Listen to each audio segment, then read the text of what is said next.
thing actually I was thinking about is what we're doing together in this wonderful partnership. We're defining civilization's next generation operating system.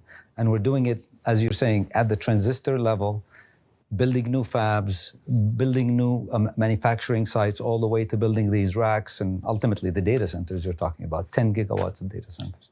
Yeah, I think that's an important thing to keep track of is often people get fixated just on the chips themselves. And it's kind of like thinking the National Highway Project was about selling asphalt or railroads are about steel. In reality, it's the things become possible on top of that. And you've probably thought a lot about that, like what happens when... Well, I think this is like railroad, internet.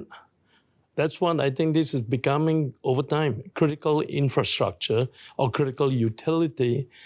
And more than just critical utility for, say, 10,000 enterprises. This is critical utility over time, right, Sam? For 8 billion people globally. That's the thing. It's like the industrial revolution of a different sort coming forth.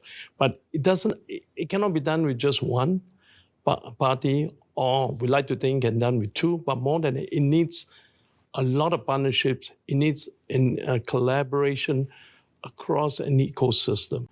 And also because of that, it's important to create, much as we say about developing chips for specific workloads, applications, and LLM, it also requires somewhat standards that are open, more transparent for all to use, because you need to build up a whole infrastructure at the end of the day to become a critical utility for 6 billion people in the world.